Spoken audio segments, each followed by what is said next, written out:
Okay, so banned books. We're not talking about your school library pulling a book because some parent complained. I'm talking actual prison time, burning at the stake, governments losing their minds over ink and paper. And here's the wild part. Most of these books, you've probably never heard of them, which is kind of the point, right? When you ban something hard enough, it just disappears. All right, let's get into it. So number 5, The Sorrows of Young Werther by Goethe, 1774. Now I know what you're thinking. Goethe, the German literature guy? That Goethe? Yeah, this book got banned in multiple countries, and here's why.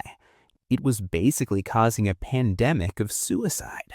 I'm not even exaggerating here. The book's about this guy Werther who falls in love with a woman who's engaged to someone else, and when she rejects him, he shoots himself. Classic tragic romance, whatever. Except people started copying it. I mean, literally copying it. Young men all across Europe started dressing in the same yellow waistcoat and blue coat that Werther wore in the book. And then, and this is the part that made governments freak out, they started shooting themselves. They called it Werther fever. Italy banned it. Leipzig banned it. Denmark banned it. The church was losing their minds because suicide was a mortal sin, and here's this book basically giving people a romantic blueprint for it. And you know what's really messed up? Goethe himself said he wrote it to purge those feelings from his own life. He was working through some stuff, but instead of it being therapeutic for him, and that's it became this cultural contagion that authorities had to literally legislate against. It's still around today, obviously. You can read it. But back then, you could get arrested just for owning a copy in some places. Number 4. Fanny Hill, Memoirs of a Woman of Pleasure, 1748. Okay, so this one is, how do I put this?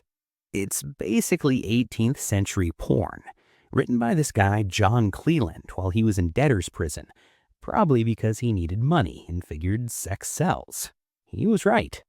The book's told from the perspective of Fanny, who goes from being an orphan to a sex worker to eventually marrying rich and living happily ever after. Very detailed about the sex worker part. Very detailed. It got banned immediately. In England, they prosecuted the publishers. Cleland got arrested. He actually had to go before the Privy Council, that's the king's advisors, and explain himself. They made him promise to never write anything that immoral again. But here's the thing. Here's what's interesting. It kept getting banned over and over in different countries for the next 200 years. The US banned it. It was illegal in the UK until 1970. 1970. We put a man on the moon and you still couldn't legally read Fanny Hill in England. There was a court case in Massachusetts in 1821 where they called it lewd, wicked, scandalous, infamous, and obscene, which honestly just sounds a great review if you're trying to sell books. The book's still controversial, but you can get it on Amazon now. Times change, I guess. Number 3, and this one's going to surprise you. Uncle Tom's Cabin by Harriet Beecher Stowe. Now, you might be thinking, wait, isn't that the anti-slavery book they made everyone read in school? Yeah, that one. It came out in 1852, and it sold insane numbers. Hundreds of thousands of copies in the first year. It's literally credited with helping start the Civil War because it made so many Northerners actually confront what slavery was really doing to people. Lincoln supposedly said to Stowe, "So you're the little woman who wrote the book that started this great war." But in the South, illegal. You could not own this book. If they caught you with it, you were in serious trouble. We're talking fines, imprisonment, sometimes worse. They banned it in the Confederate States, obviously, but even before secession, Southern states were already trying to suppress it. And it wasn't just banned. They wrote entire response books trying to counter it.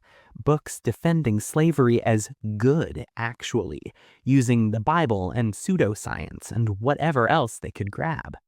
Some of these were called anti-Tom novels.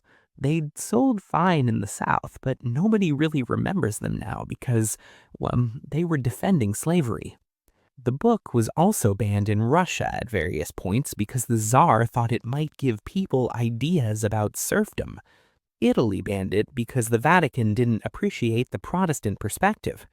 It's wild that an anti-slavery novel was treated as dangerous propaganda, but that's exactly what it was to the peoples whose economy ran on slavery. Okay, we're at number 2, and before I get to it, I just want to say, if you're one of my 11 subscribers watching this right now, first of all, thank you, genuinely. I know the algorithm's not exactly pushing my stuff, so the fact that you're here means something. If you're not subscribed yet, I mean, come on, it's free. All right, number 2, The 95 Theses by Martin Luther, 1517. Now, technically this wasn't a book at first, it was a list he supposedly nailed to a church door in Wittenberg, but then it got printed and distributed as pamphlets and eventually as a book, and oh boy did the Catholic Church not appreciate that. For those who don't remember history class, Luther was a monk who got fed up with the church selling indulgences, basically paying money to reduce your time in purgatory. He wrote 95 arguments against it and other church practices. Seems reasonable, right? Academic debate? The Pope excommunicated him. The Holy Roman Emperor declared him an outlaw at the Diet of Worms, which is a real thing, not a typo. Anyone could kill Luther legally and there'd be no penalty. The church ordered all his writings burned. And here's where it gets interesting. The printing press had just been invented recently, so Luther's ideas spread faster than anything in history up to that point. The church tried to ban it, tried to burn every copy, tried to hunt down the printers. Didn't matter. It was everywhere. Multiple countries banned it. Spain, Italy, obviously Rome. If you were caught with Lutheran texts in some Catholic territories, you could be executed as a heretic. They weren't playing around. This wasn't just a banned book. This split Christianity in half. The Protestant Reformation happened because they couldn't suppress these ideas, no matter how illegal they made them. And yeah, it led to wars. Lots of wars. The 30 Years' War killed something 8 million people, and that's being conservative with the estimates. All because a guy wrote down 95 complaints about church corruption. And finally, number 1, The Rights of Man by Thomas Paine, 1791. So Thomas Paine, you might know him from Common Sense, which helped kickstart the American Revolution. But The Rights of Man is what really got him in trouble. He wrote it defending the French Revolution against critics in England, and he basically argued that people have natural rights and that monarchies are illegitimate. Britain banned it immediately. They didn't just ban it, they prosecuted booksellers who sold it. Paine himself had to flee to France to avoid arrest.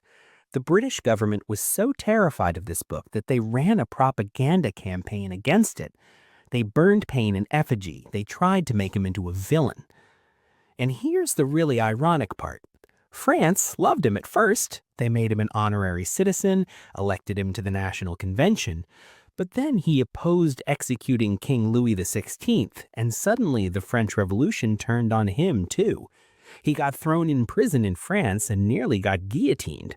So both countries wanted him dead for this book, just for different reasons. The book was banned in England for decades. Owning it was seditious. Reading it meant you were probably a radical who wanted to overthrow the monarchy. And honestly, they weren't entirely wrong. The book did inspire people to question authority. It's weird to think about now, right? We take these ideas for granted. Human rights, government by consent of the governed, all that. But in the 1790s, this was dangerous, revolutionary stuff that could get you imprisoned or killed.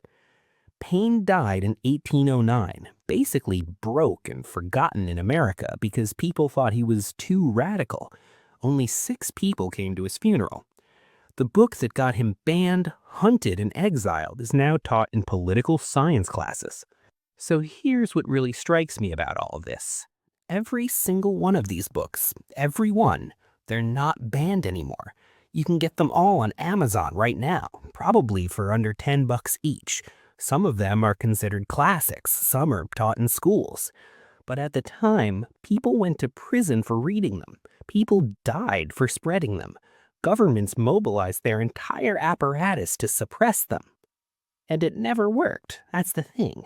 Banning books doesn't make ideas disappear, it just proves you're afraid of them. I don't know, maybe that's the lesson here. When people in power are terrified of words on paper, it usually means those words are saying something true that they don't want you to think about. Anyway, that's the list. If you made it this far, thanks for watching. Hit subscribe if you want more stuff nobody asked for about history and books. I've got 10 other people here who apparently do. See you next time.